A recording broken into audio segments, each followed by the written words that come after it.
नमस्कार, आप देख रहे हैं अपना बिहार और मैं हूं आपके साथ विभा उपाध्याय। अररिया के सिकटी में नूना नदी का कहर लगातार जारी है। पड़ैया के एक दर्जन झोपड़ी नदी में समा चुके हैं। नदी रास्ता बदलकर गांव में घुस चुकी है। गांव में बनी दुकानें और स्कूल नदी में समाते जा रहे हैं। सिकटी के दहगामा, पड़ैया, कचना और कठवा में हालात सबसे ज्यादा खराब है। इन तस्वीरों को देखकर स्थिति का अंदाजा आप लगा सकते हैं। बचे कुछ मकान के अवशेष को लोग ढोते हुए नजर आते हैं। दुकान और मकान के साथ खेती पूरी तरह से बर्बाद और तबाह हो चुकी है। मदद नहीं पहुंचने के बाद लोग प्रशासन से नाराज।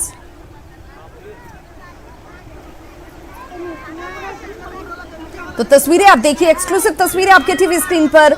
लोगों की बेबसी ये कि मकान, दुकान, घर-बार, खेत बाड़ी सब कुछ इस पानी में बह चुका है, विलीन हो चुका है और बचे हुए अवशेषों को बचाने की जुगत में लोग नजर आ रहे हैं। महिलाएं अपने सिर पर अपने मकान के अवशेषों को ढोती हुई नजर आती हैं। अभी हम सिकटी प्रखंड के परड़िया गांव में हैं। तस्वीरों में साफ तौर पर देखा जा सकता है कि जो है नूना नदी ने यहाँ कहर बरपाया है और यहाँ दर्जनों घर जो है नदी में विलीन हो गया। तस्वीरों में साफ तौर पर देखा जा सकता है कि जो बीच सड़क पर जो है नूना नदी का तेज बहा हुआ सड़क कट गई और गांव के बीचों बीच होकर जो है नदी बहने लगी, जिसकी वजह से दर्जनों परिवार का जो घर है वो नदी में विलीन हो गया। तस्वीरों में देखा जा सकता है कि किस तरीके से पक्का का मकान हो गया, टीना का मकान, जो झोपड़ियाँ थी वो पूरी तरीके से यहाँ ध्वस्त हो गई हैं और ग्रामीणों का साफ तौर पर प्रशासन पे आक्रोश है कि अब तक न तो कोई जनप्रतिनिधि और न कोई अधिकारी देखने के लिए यहाँ पर आया है। हम जानते हैं यहाँ के लोगों से कि क्या परेशानी है, क्या क्या हुआ यहाँ बताइए। यहाँ जो आज 15 दिन से ये धारा बह रही है और कम से कम दर्जनों घर जो नष्ट हो गया है, हजारों एकड़ फसल जो बर्बाद हो गया है और स्कूल और ये जो भवन जो है ये भी अभी नष्ट होने वाला है। ये कब से ये स्थिति है? ये 10-15 दिन से है। 10-15 दिन से है जी। पहले थोड़ा पानी आ रहा था नूना का, एकदम 3-4 दिन से संपर्क टूट गया है। आगे इधर पंचायत है, परड़िया पंचायत और दहगामा के बीच में नूना नदी बह रही है। पहली धारा उधर था, उधर पानी उधर जा रहा था, परड़िया समूचा बाढ़ से ख़त्म था, तबाह था। और अभी जो है दागम्मा, टोटल दागम्मा और ये नदी भी बचेगा नहीं। हाँ, ये मकान उकान जो देख रहे हैं ये सब स्कूल है और निजी मकान है और बीच नदी में जो धारा बह रहा है अभी, इसमें पूर्व इसमें 15-20 मकान भी था। तो तस्वीरों में आपने साफ तौर पर देखा कि ये जो सिकटी प्रखंड का जो परड़िया इलाका है, यहाँ पर नूना नदी ने तबाही मचाई है। 15 से 20 जो घर है वो नदी में विलीन हो गया है। लेकिन अधिकारियों का आलम यह है, अधिकारियों की सुस्ती का आलम यह है कि अभी तक देखने के लिए यहाँ पर कोई नहीं आया है। सतीश कुमार, न्यूज़ 18, सिकटी, अररिया। तो नूना नदी ने अपना रास्ता बदला और तबाही सबके सामने है, जिसमें घर-बार और खेत खलियान सब कुछ बह चुके हैं। नवादा में 3 दिनों से लगातार बारिश के बाद अब नदियां उफान पर हैं। जिला मुख्यालय से सटे मोहिद्दीनपुर गांव में नदी की तेज धार में सड़क कट चुका है। सड़क कटने के बाद 20 से ज्यादा गांवों का जिला मुख्यालय से संपर्क खत्म हो चुका है। मोहिद्दीनपुर कुंजेल सड़क कट जाने के बाद लोग बेबस नजर आ रहे हैं। ग्रामीणों ने निर्माण कंपनी पर घटिया सामान के इस्तेमाल का आरोप लगाया है।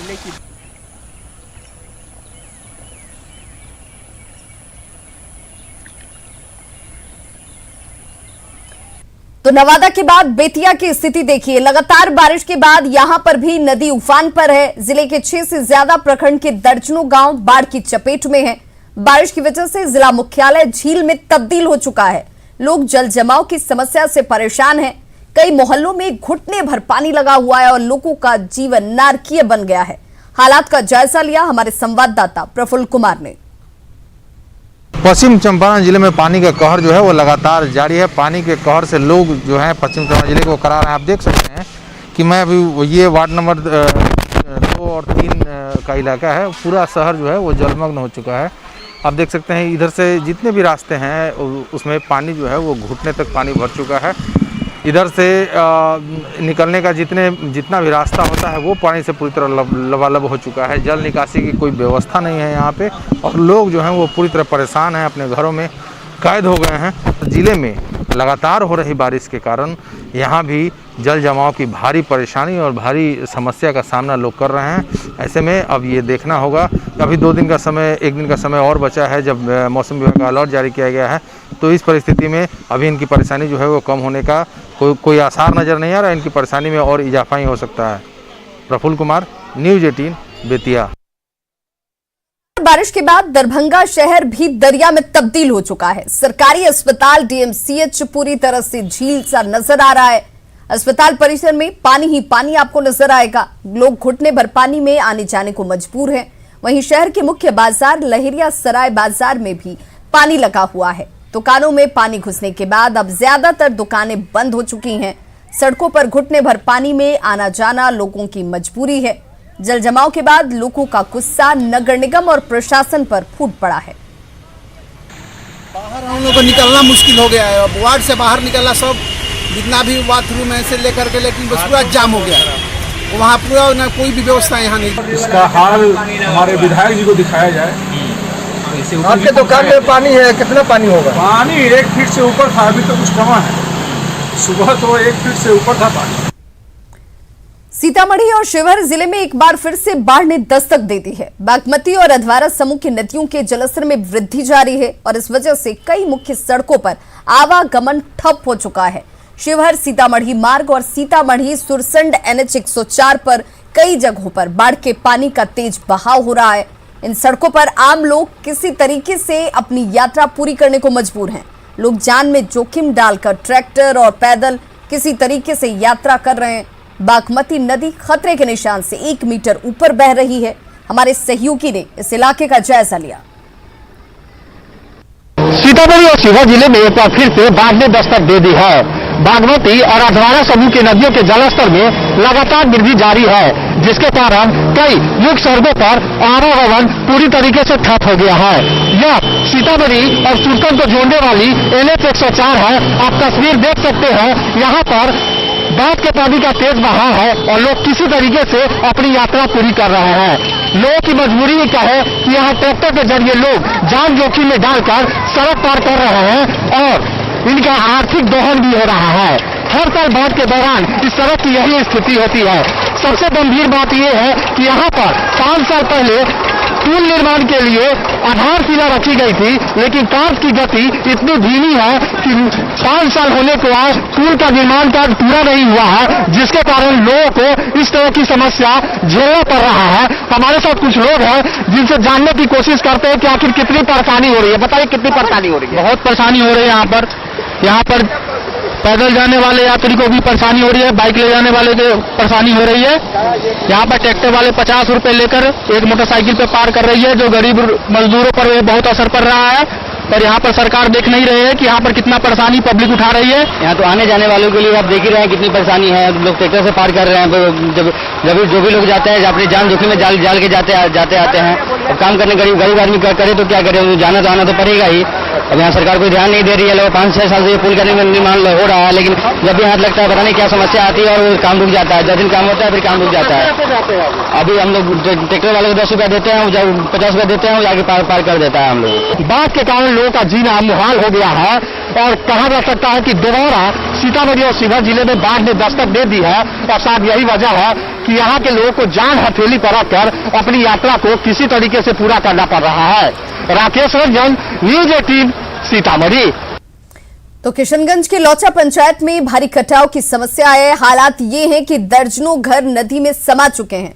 लोग अपना आशियाना तोड़कर सामान ट्रैक्टर पर लेकर जाने को मजबूर हैं। इलाके में 72 घंटे की बारिश का अलर्ट है। प्रशासन की तरफ से मदद नहीं मिलने से लोगों में नाराजगी है।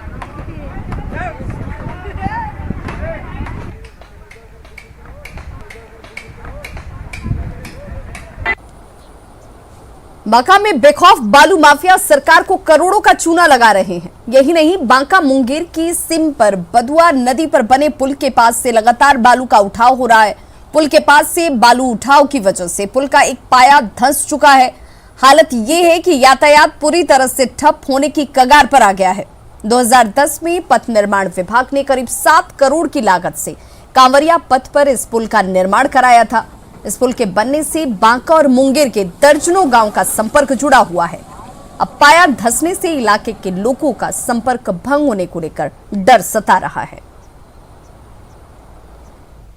कटिहार में भी लगातार बारिश के बाद लोग बेहाल बने हुए हैं। निर्वाचन कार्यालय में भी पानी लग गया है। निर्वाचन कार्यालय में चुनाव से जुड़ा काम तो चल रहा है, लेकिन लोगों को खासी परेशानी उठानी पड़ रही है। निर्वाचन कार्यालय में अपने काम से आए मतदाताओं से बातचीत की हमारे संवाददाता सुब्रत ने।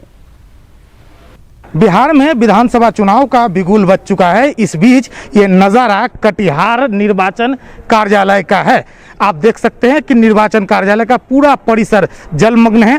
अनुमंडल कार्यालय के इस परिसर में वैसे तो कई महत्वपूर्ण ऑफिस है, लेकिन चूंकि ये विधानसभा चुनाव का दौर है और निर्वाचन कार्यालय का एक महत्वपूर्ण भूमिका होता है, लेकिन पूरा जलमग्न होने से कार्य पूरी तरह प्रभावित तो नहीं है, लेकिन उसको संपादन में काफ़ी कठिनाई हो रहा है। क्या परेशानी हो रहा है निर्वाचन कार्यालय तक आने में और कैसे देखिए, निर्वाचन पर जो चुनाव अभी हो रहा है बिहार में, मुझे लगता है कि इस पे सबसे पहले ध्यान देना ये चाहिए। पूरा निर्वाचन जो क्षेत्र आप देख रहे हैं जलमग्न है, पूरा शहर में पानी है और लोगों के घरों में पानी है। चुनाव जो होता है लोकतंत्र का सबसे बड़ा पर्व होता है, मगर मुझे लगता है कि सबसे पहले इस पे काम करना चाहिए। किसी भी तरह लोकतंत्र की इस महोत्सव में खलल ना पड़े, इसकी पूरी तैयारी चल रही है।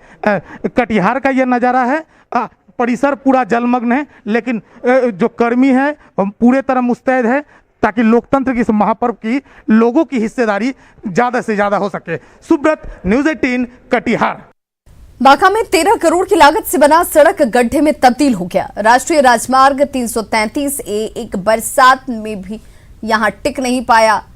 करीब 30 किलोमीटर सड़क का अधिकांश हिस्सा जर्जर हो चुका है। बांका शहर से लेकर कटोरिया तक सड़क गड्ढे में तब्दील है। खराब सड़क की वजह से आए दिन लोगों को जाम का सामना करना पड़ता है। सड़क निर्माण में अनियमितता को लेकर लोग सवाल उठा रहे हैं। वहीं जब न्यूज़ 18 ने कार्यपालक अभियंता से बातचीत की तो उन्होंने फोन उठाने की भी जहमत नहीं की। बहुत आदमी जाने का भी बहुत डर लगता है। गाड़ी ऐसे आता है तो बहुत झुक जाता है और डर लगता है। हम लोग रोड साइड में घर हैं, बच्चा उच्चा आने में डर लगता है कि करोड़ों की लागत से इस योजना को पूरी की गई है और 1 साल भी इसका नहीं बीता है। रोड का हालत जर्जर है।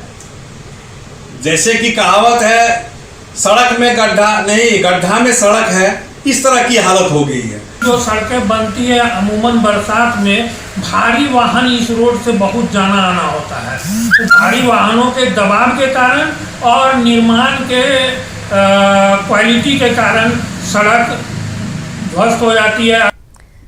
सिवान में रुक रुक कर हो रही बारिश ने लोगों की मुश्किलों को बढ़ा दिया है। मैरवा थाने में पानी भर चुका है। थाने में रखी फाइलें भीग गई हैं। पुलिसकर्मियों के कमरे में भी पानी लग गया है। मैरवा ब्लॉक परिसर में बारिश का पानी भर गया है और इस वजह से काफी परेशानियों का सामना यहां लोगों को करना पड़ रहा है।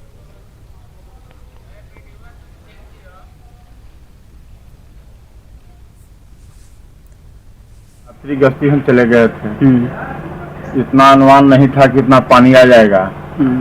पेटी में भी कुछ फाइल था, उसमें भी हिल गया और कुछ जो रखा हुआ था रैक में पलट जाने से टोटल फाइल पानी में डूब गया। विधानसभा चुनाव की तारीखों की घोषणा के साथ ही बिहार के सियासी दलों में सीट शेयरिंग का मुद्दा अब जोर पकड़ने लगा है। एनडीए में सीट शेयरिंग का मामला करीब करीब फिक्स हो चुका है और सूत्रों की माने तो बीजेपी ने अपने कोटे की सीटें तय कर ली हैं और प्रदेश स्तर के नेताओं से फीडबैक लेने के बाद बिहार बीजेपी चुनाव प्रभारी भूपेंद्र यादव दिल्ली चले गए हैं। बताया जा रहा है कि कुछ सीटों पर जेडीयू से अदला बदली को लेकर पेंच फंसा हुआ है, जिसे जल्द ही मिल बैठकर सुलझा लिया जाएगा। एनडीए में सीट शेयरिंग को लेकर दिल्ली में अहम बैठक होने वाली है, जिसमें बीजेपी के तमाम बड़े नेताओं के साथ ही जेडीयू नेता ललन सिंह और आरसीपी सिंह भी मौजूद होंगे। साथ ही बीजेपी एलजेपी अध्यक्ष चिराग पासवान से भी अलग से बातचीत करेगी और 2 से 3 दिनों के अंदर सीटों का ऐलान कर दिया जाएगा। महागठबंधन में सीट शेयरिंग पर आरजेडी नेता मनोज झा ने यह साफ किया है कि सिर्फ 3 से 4 दिनों में स्थिति साफ हो जाएगी। गठबंधन एक जमीन पे बन जाता है, बाकी पॉलिटिकल पार्टीज उस जमीन के बने गठबंधन को एक कॉन्टूर देके, एक शेप दे करके लोगों के समक्ष प्रस्तुत करती हैं। इंतजार करिए, 72 से 96 घंटे के अंदर हमारी सारी चीजें स्पष्ट हो जाएगी।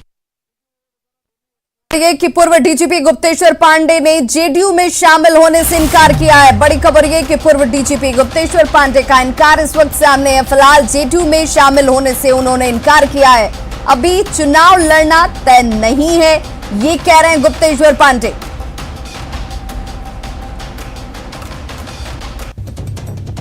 पार्टी का रहने आए, क्या मकसद था? माननीय मुख्यमंत्री को धन्यवाद देने आया था, उन्होंने इतना अच्छे से काम करने का मौका दिया। कोई राजनीतिक बातचीत नहीं हुई, कोई पॉलिटिकल पार्टी नहीं ज्वाइन अभी किया। आप चाहते तो सीएम आवास पर नहीं रखते थे, लेकिन पार्टी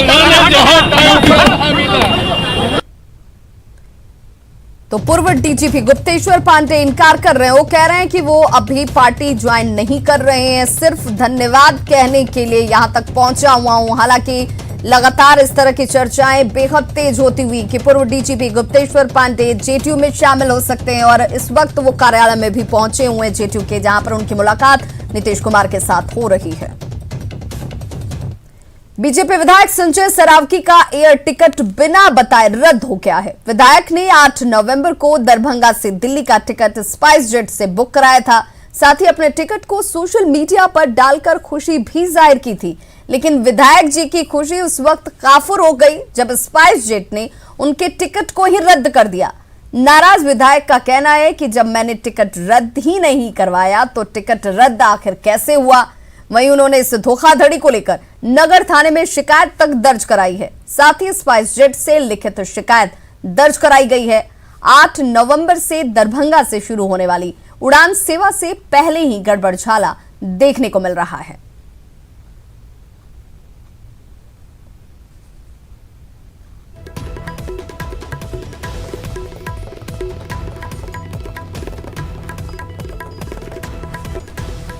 टिकट कैंसिल कराया नहीं और टिकट कैंसिल हो गया। मैंने इसका विधिवत कंप्लेन जो उड़ान एजेंसी है उसको भी जो है मैंने किया, मेल उनको भी डाला कि ये तो एकदम गलत बात है, क्यों मेरा टिकट कैंसिल कर दिया गया। मैंने पैसा डाल दिया और कोई आदमी भी, बहुत सारे लोगों ने, क्योंकि प्रसन्न बहुत मिथिला पूरे मिथिला में प्रसन्नता है, पूरा देश विदेश में रहने वाले मिथिला के लोगों में, सब लोगों ने अपना अपना टिकट जो है सोशल साइट पे डाला और मैंने भी डाला। मेरा टिकट कैंसिल हो गया।